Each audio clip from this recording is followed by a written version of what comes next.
مولانا صاحب سے سوال کیا گیا کہ کل ساتہ تیجا 21واں اور 40واں کرنا کیسا ہے، تو انہوں نے کیا جواب دیا، ذرا یہ ویڈیو سنیے۔ رسول اللہ صلی اللہ علیہ وسلم کے صحابہ کرام اور اہل بیت حضور کی موجودگی میں فوت ہوئے ہیں۔ پیغمبر نے اپنے کسی صحابی کے نہ کل کی ہے، نہ 40واں کیا، نہ 7واں کیا، نہ جمعرات کی ہے، نہ باقی معاملات کی ہیں۔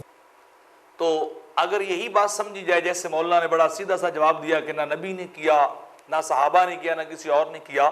تو پھر مسجد کا محراب بھی نبی نے نہیں بنایا، صحابہ نے نہیں بنایا، بعد والے لوگوں نے بنایا، بڑی دیر سے بنا،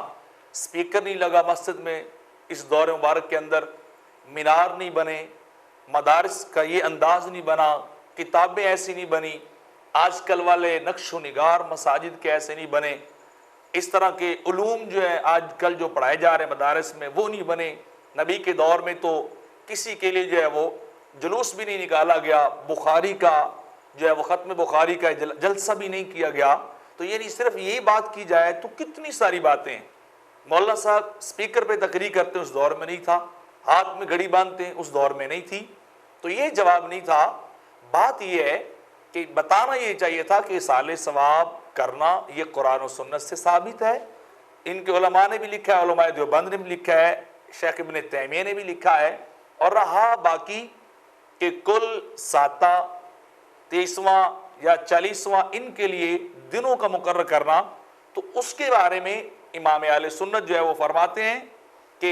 میت کا تیجا 10واں 20واں 40واں یہ ایام متعین کرنا یہ تعینات عرفی ہیں، ان کے اندر حرج نہیں ہے، بشرطے کہ کوئی بندہ انہیں لازم نہ سمجھے، یعنی اپنے اوپر فرض قرار دے لے، تو پھر یہ دن جو ہے ان میں حرج ہوگا اور ان کو منعقد نہیں کرنا چاہیے۔ اور دوسری بات سیدی اعلیٰ حضرت یہ لکھ رہے ہیں کہ کوئی شخص بھی یہ اعتقاد اور یقین نہ رکھے کہ ثواب صرف انہی ایام میں آگے پہنچے گا، کسی اور ذریعے یہ دن جو ہے وہ نہیں پہنچ سکتا۔ یہ فتاوی رضویہ جلد نمبر 9 کے اندر آپ نے لکھا ہے۔ آپ بتانا یہ چاہتے ہیں کہ صرف اور صرف عوام کی سہولت کے لیے ہے،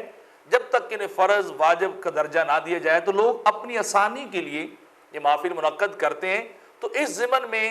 کہ وہ ان کے فائدے کے لیے لوگوں نے اپنے لیے ایک چیز کو کر لیا ہے تو جائز ہے، اس کے علاوہ اس کا کوئی حکم نہیں ہے۔